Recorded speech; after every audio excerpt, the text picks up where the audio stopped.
I wanted to show how I made these cookies. First of all, just feast your eyes. Aren't they fun? I mean, I can't even, I just love them so much. All of them. And I've since found more cookie cutters or mold makers to use to make more. But anyway.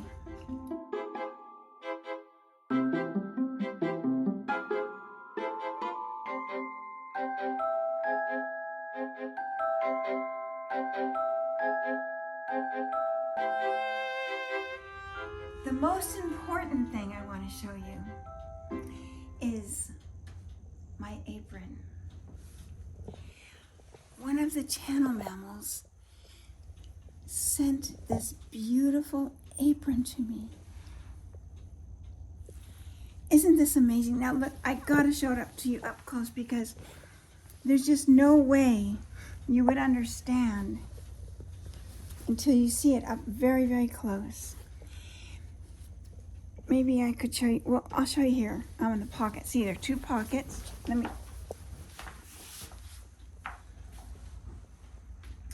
Isn't that pretty? And it's so functional to having two pockets right here.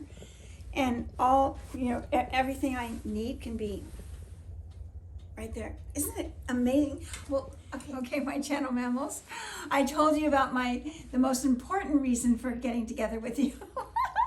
And now, here's the reason I was getting together with you. And that is these cookies. Now, what happened is I was looking for a springerly mold because I only have one, which Richard carved. And actually, let's get, just a second, I might as well get those right now. Well, come on over here. My channel mammals. I don't want to boss you around. But this is the only things I need for making these, for these cookies. First of all, the most important is the eggs. My friend, who's behind the camera right now, showed me these, gets these eggs for me every once in a while. And she never knows what they look like. And I always can hardly wait till I see them.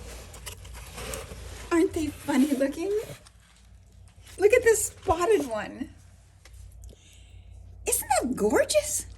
Now, no other chicken does an egg like that. And you can feel the spots. They're three-dimensional. It's a bas relief. And then look at this little guy. Here's another little guy. Little tiny eggs. Look. And this little one. They're just flesh color. Look, isn't that amazing? The color of my skin. And then here's a bigger one. It's not bigger than what you see in the markets, but look at these. They're every kind. Here's a kind of greenish color compared to this one being more baby robin's egg blue, Anyway, this is not what I brought you over here for. But I did leave these out here in the box because I wanted to choose one with you. Something else I wasn't going to show you. I might as well show it to you. I keep these cookies in this tin. And I just thought, I can show this to my friends around the world. This is Illindolan Castle, which is our family's castle in Scotland. This is our, fortress, I guess you'd say, a protective fortress of the border where the MacKenzie territory began. And it's kind of on a peninsula out into this lake, there in Scotland. Isn't it pretty? This is a painting of it. Now, is it a painting? It might be a painting. But we also have photos of it. And anyway, what was in here were Scottish shortbreads. Look at this one. Isn't this pretty? It's the thistle. And then this one is called a petticoat tail. I think the triangular ones are called a petticoat tail. So, some of you have seen my Springerly biscuits, and they're made with our crest that Richard carved. And I thought I wanted to make a companion, another molded cookie biscuit to be done in that fashion. So I started looking, another wonderful friend that I met online. Now, all my friends, I either have no idea what they look like or who they are, for the most part. But this person found out that I made Springerly's, which is a rare cookie for people to make because it takes at least 3 days to make. And it's a big job, and it's worth it. It is worth it. But so we got in touch with each other because I mentioned these cookies, or did a video about them, I think. And then so she told me that if I wanted more molds, to look online. I'm not used to doing that. I'm a New Yorker that goes into these old bake shops and things and finds things. Sometime I want to go to this old bake shop in Brooklyn and bring you all with me. It's just wonderful. But anyway, I started looking online, and that's when I saw this mold.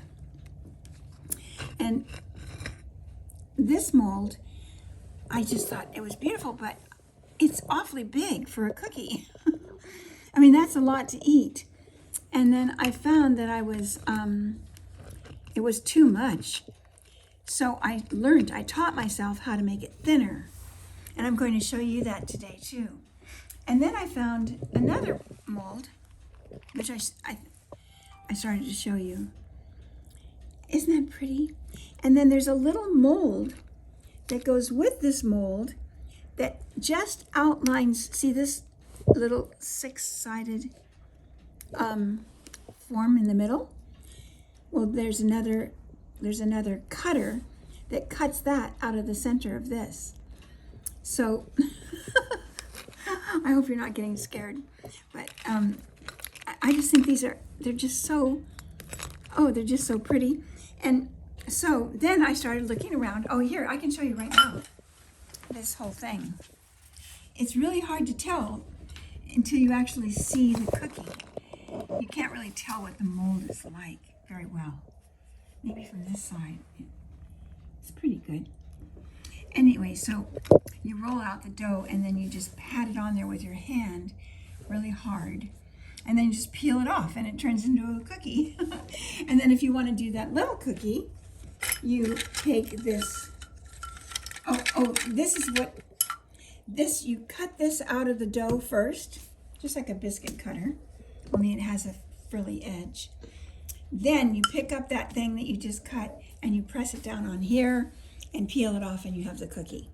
And then I re-press this because it stretches out of shape.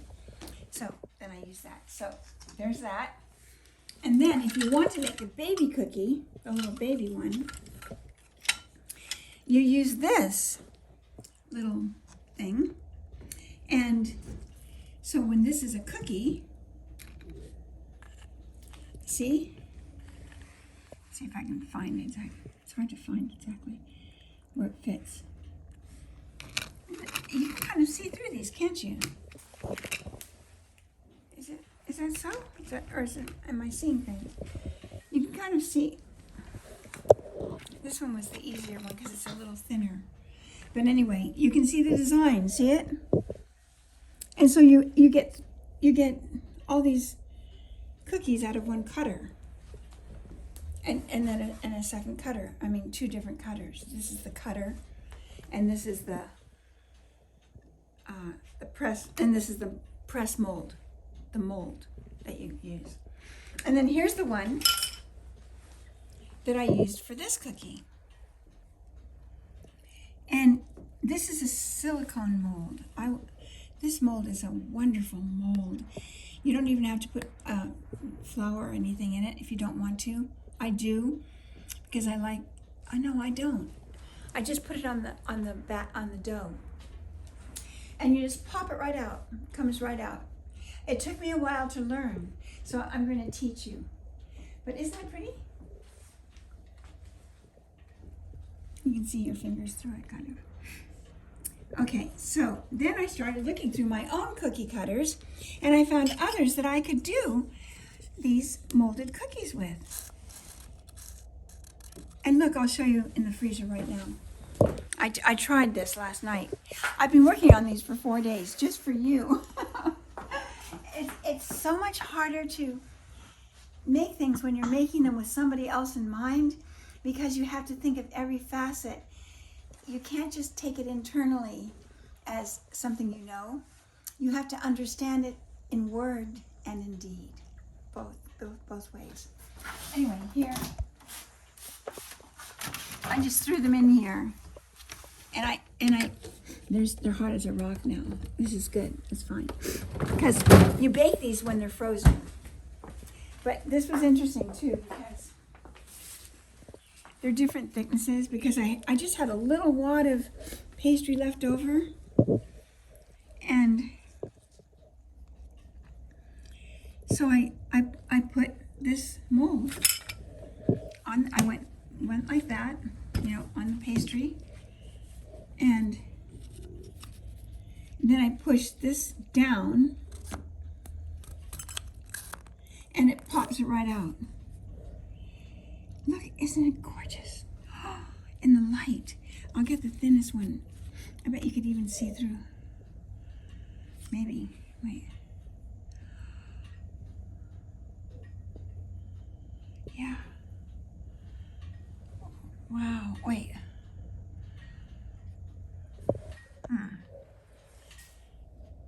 Yeah, you can see right through them. It's amazing. Okay, so then I thought, oh, I have this one too. And this one's flowers. I don't like this one as well. But I thought, oh, I can make these cookies more interesting, especially this one. This one, I like it just the way it is, don't you? I do. I think they're really pretty just the way they are. Just beautiful. But this one, I can push it through and then push this.